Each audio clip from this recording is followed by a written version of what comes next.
Name Gang Inc. And we doing this real big. This is my younger brother, Wild Boy.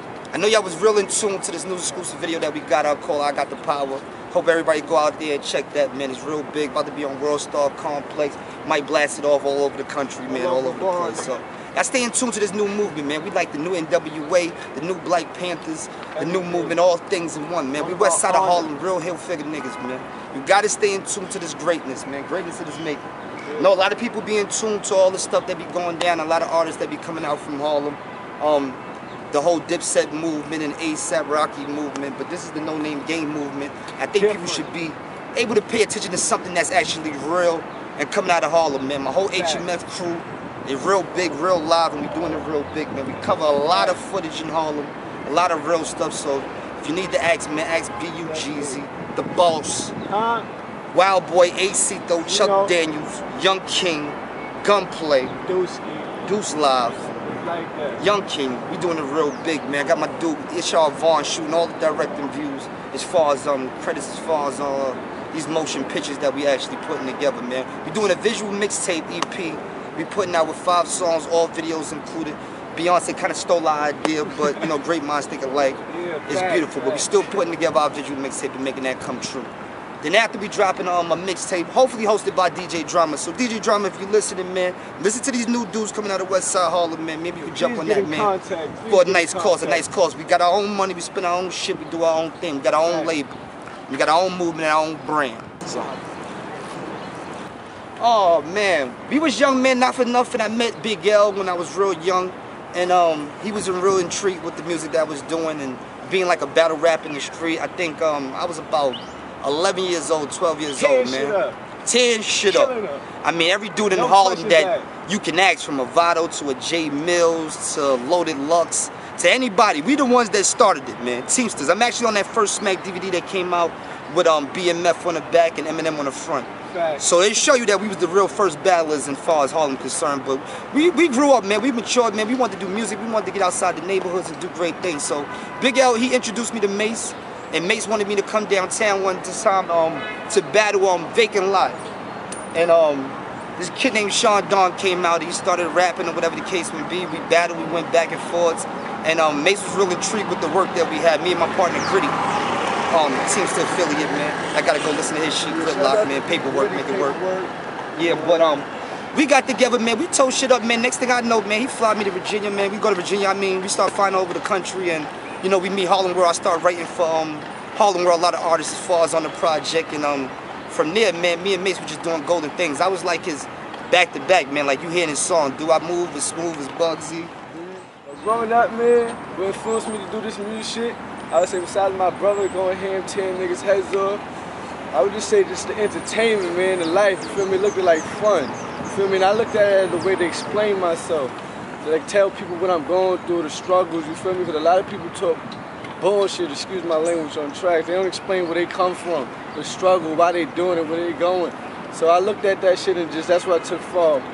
A lot of niggas like 50 Cent, you feel me? I can't really say too much about too many people besides this man right here. He showed me anything was possible, you feel me? He done did what he did. He went in the game, came out because he wanted to, not because they told him to. And that's all I can say, bro. That's this man right here expired. OG rap, and then Nas was the element from him. So that's where you get kind of our conscious sub-thoughts in, you know, a lot of this music that we put out. But for the most part, after that, man, it just seemed like a lot of music had died down besides Jay-Z holding it up. I mean, we lost one of our greatest. I mean, Tupac was my favorite artist, you know what I'm saying? My greatest artist, the best #1 in the world, hands down. No one was greater than Tupac as far as worldwide and knowing how to connect with everybody and every person, you know, on the world. You know, he opened up hip-hop to different ears and different elements of life. And that's what a tree does. Actually, me and Tupac went to the same elementary school, PS28 in Harlem. So he came back one time, did box talk. I was about 9 years old. And Mr. Barfield, my basketball gym teacher, I was like the badass kid in school, so he just wanted me to meet Pac, and he came to get me. And he was like, yo, Pete, this is Tupac Shakur, and this is Pete. He was like, yeah, shorty, you know, what you try to do? I was like, man, I like rapping.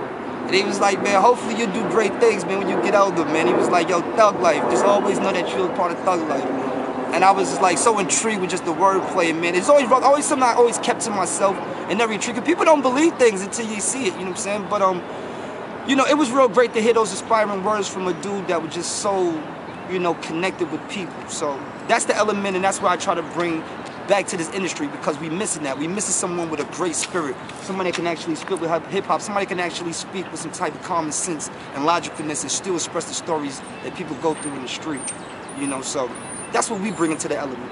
But I'm BUGZ Bugs, man. Some people call me Bugsy Belafonte. I don't know, maybe that was the Harry Belafonte, man.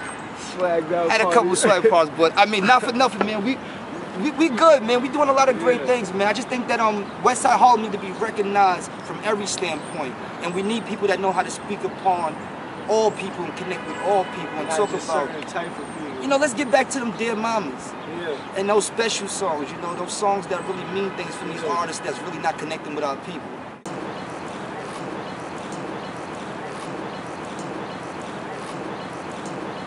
Short-term goals is fucking bitches getting money. That's short-term. Long-term is trying to take care of me, feel me, take care of my family. Build this empire. Yeah, take care of everything, you feel me, the struggle, you feel me, so many people struggling in this world. I'm trying to give back, you feel me, that's the main plan. Long-term is give back. Smoking weed is our short-term goal. Yeah, fucking bitches doing all the Seems like every 2 days I smoke a blunt, so I'm about to stop that shit, start working out, cleanse myself, so people can look at me in a different perspective. You know, but for the most part, our long-term goal is to build this big empire up, man. We got a lot of people that's kind of lost, a lot of people that die, a lot of people that go through the struggle. I mean, from where we from, you know, 155th, 150th, 149th Street, 145th Street. I mean, the AZs, whip, zip code preachers. I mean, regardless of what they look like, Harlem came from a presence of drug dealers. And people got that perspective, but there's a lot of these babies that's still out here that grew up without a father, grew up without a mother, that they kind of, you know, don't get the chances to really make it in life and do the great things. Don't they see all the flashy things? And a lot of, I could commend Harlem as a fashion show. I mean, look good. You might see the brokest nigga with a Louis belt on. It's spectacular. But it's encouraging, it's intriguing to see these people, you know, try to at least make themselves look good and live to that extent, man. So what we trying to do is build an empire, man, impress the people with, you know, saying that these young kids is not just, you know, ignorant and just doing things where they don't know how to build their own business and company and brand and promote their own self to the next level to where they can make it there, you know what I'm saying? So I just guarantee if somebody pay attention and stay in tune, we be off the rocks. I ain't trying to drop 20, 30 mixtapes before I get signed. You know what I'm saying? I wasn't gonna even show people my face until the third song. I mean the third album. So you lucking up. You know, but it's all good. No Name Gang, man, nation. No Name Gang to F up. So tell me about the record that you have out right now. I got the powers. Well, when I formed this group, we wanted to sit down and talk about what direction we wanted to go in.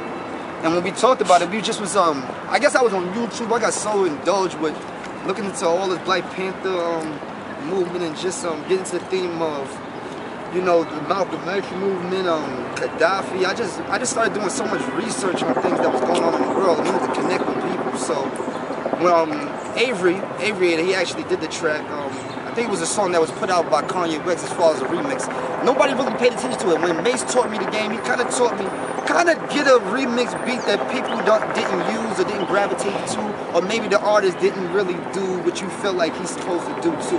Kanye's a great artist, but I felt like he kind of overlooked the track, and maybe, you know, because he had the original, he didn't really do what he's supposed to do to it. So I felt like maybe I could do something incredible to it and connect with the people, younger crowd as far as HMF, my brother, and let people hear that we got points of views and we can still have substance and talk about I got the power, something strengthening. In the same midst, be real and realistic with people and tell people what's actually going on in these streets besides all the Louis belts, the Gucci belts, the Ferragamo belts, you know, all the styling and shit. Like, shit is for really happening. So, I represent all real niggas, man. You a part of that thug life shit, a part of that NWA shit, a part of that real movement shit, you should get with No Name Gang, man. Dipset has been there. Thank God to them for cracking the doors open. ASAP snuck a couple of dresses in. It was all good. But No Name Gang, we here. Real talk, this some real shit. We ain't playing too much. Real recognized real, man. Too much talking unless we on them tracks, man. We ain't putting nobody down, man. We putting it down. Yeah. But Sour DTV, man, stay in tune. West side of Harlem, man. Hill niggas, man. Hill figure niggas. No Name Gang. Acito, NWH. Wild Boy, HMF, No Name Gang. Bang. Take over. Bang, bang.